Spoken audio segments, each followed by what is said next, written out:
तो अब बात हम करते हैं एबोट माउंट के बारे में।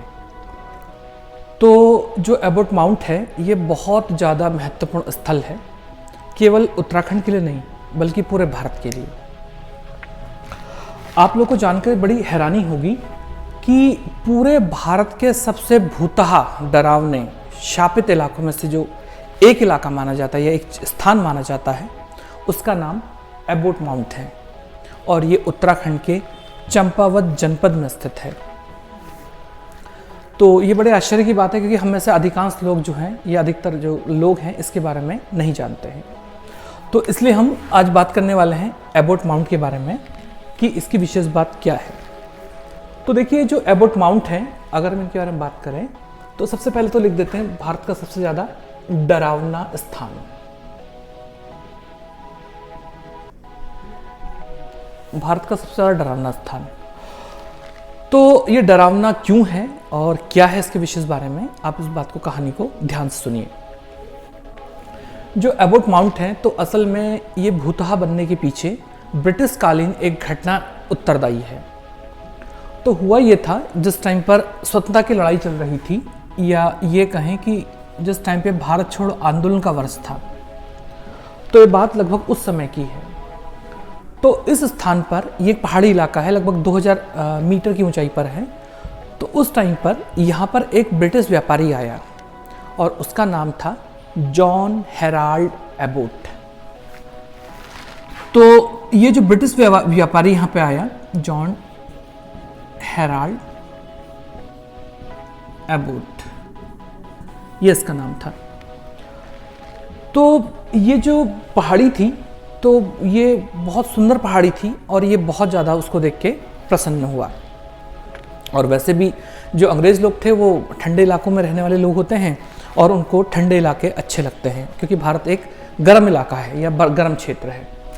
तो यहाँ की जो हरी भरी जो हरियाली देखी उसने तो बहुत ज़्यादा प्रसन्न हुआ और उसने यहीं बस जाने का निर्णय लिया। इसके अलावा वो केवल अपने लिए यहाँ घर नहीं चाहता था बल्कि वो यहाँ की सुंदरता से इतना ज़्यादा मोहित हो गया कि वो यहाँ पर एक अंग्रेजों की कॉलोनी बसाना चाहता था। इसलिए उसने क्या किया, 5 एकड़ जमीन ली। 5 एकड़, तो 5 एकड़ जमीन में उसने लगभग 13 कॉटेज बनाए ताकि वहाँ पर अंग्रेज आ सकें, उसके साथ के लोग आ सकें और जो है यहाँ पर एक अच्छी खासी ब्रिटिश कॉलोनी बन जाए। और इसके अलावा उसने अपनी पत्नी की स्मृति में यहाँ पर एक गिरजाघर यानी चर्च का भी निर्माण कराया, लेकिन पत्नी की डेथ हो चुकी थी। तो ये जो एबोट गांव था तो यहाँ पे एक घटना घटी। घटना ये घटी कि इस कॉलोनी में एक डॉक्टर रहता था और उसका नाम था डॉक्टर मॉरिस। डॉक्टर मॉरिस, तो ये डॉक्टर मॉरिस था तो ये लोगों का इलाज करता था। जो गांव वाले या नज़दीक के गांव वाले होते थे तो वो लोग अपने लोगों का या खुद का जो है इलाज कराने के लिए वो यहाँ पर आते थे और डॉक्टर मॉरिस जो है उनका ठीक से इलाज भी करता था।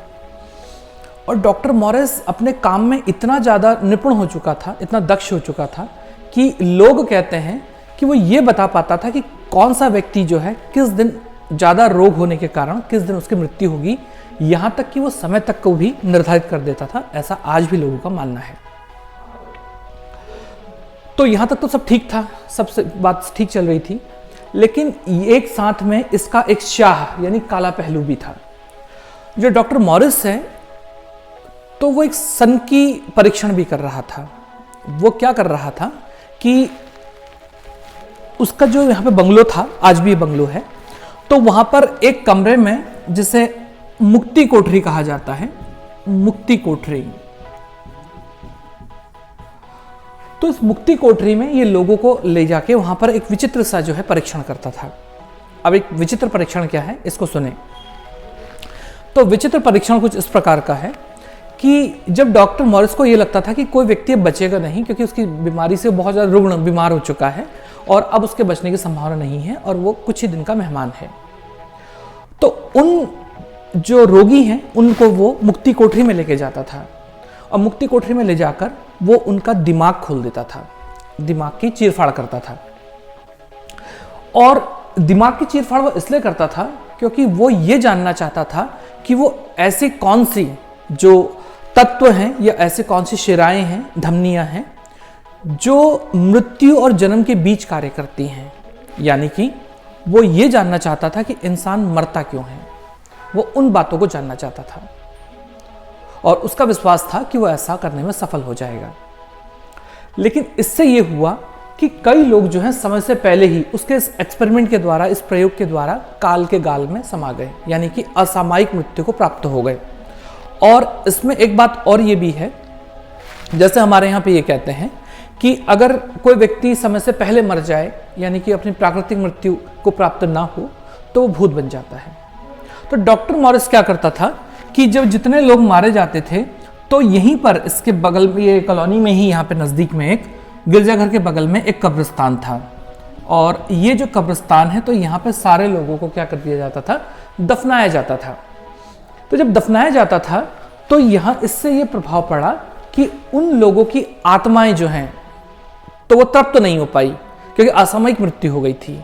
तो वो आत्माएं भटकने लगी और भटक कर वो भूत बन गई और वो लोगों को सताने लगी। तो इसका परिणाम ये हो गया कि लोगों ने डर डर के वो यहाँ से भागने लगे, आसपास के इलाकों में जो है बसने लगे। तो परिणाम ये हो गया कि ये जो पूरा स्थान है, ये पूरी कॉलोनी है, ये एक भूतिया स्थल के रूप में कुख्यात हो गई। विख्यात तो नहीं कह सकते, कुख्यात हो गई। और आज भी ये एक सुंदर जगह जो है, ये सुंदर जो कॉलोनी है, ये लोगों से वीरान है और आज इसको भारत के सबसे ज्यादा भूतहा डरावने इलाकों में सम्मिलित किया जाता है। और डॉक्टर ये जो मॉरिस है, इनके जो इस सन की प्रयोग के कारण इनको डॉक्टर डेथ भी कहा जाता है, यानी कि मृत्यु का दाता डॉक्टर, जो जबकि डॉक्टर को हमारे यहाँ क्या कहते हैं, जन्मदाता कहते हैं, जीवन देने वाला। इसके अलावा बहुत से लोगों ने, जो जिज्ञासु प्रवृत्ति के लोग थे, तो वो यहाँ जाकर जो है वास्तविकता को जानने का प्रयास किया। कई लोगों ने वहाँ पे वीडियो बनाने का प्रयास किया, कुछ लोगों ने खुद अनुभव करने का प्रयास किया और लोग समय समय पे यहाँ जाते रहे हैं। और जो लोग ऐसी बातों में विश्वास नहीं करते या सत्य को जानना चाहते, सत्यान्वेषी किस्म के हैं, तो उन लगभग सभी लोगों ने एक बात स्वीकार की जो सामान्य बात उनके कथनों में थी, और वो ये थी कि उनका ये कहना था कि यहाँ पे कुछ ऐसा जरूर है जिसकी अनुभूति उनको होती है, जैसे शरीर में झुरझुरी होना, किसी का नज़दीक में खड़ा होना, किसी का दिखाई देना वगैरह वगैरह। तो वो लोग जो है इस बात को अवश्य रूप से स्वीकारते हैं। तो ये है एबोट माउंट, भारत का सबसे भूतहा इलाका।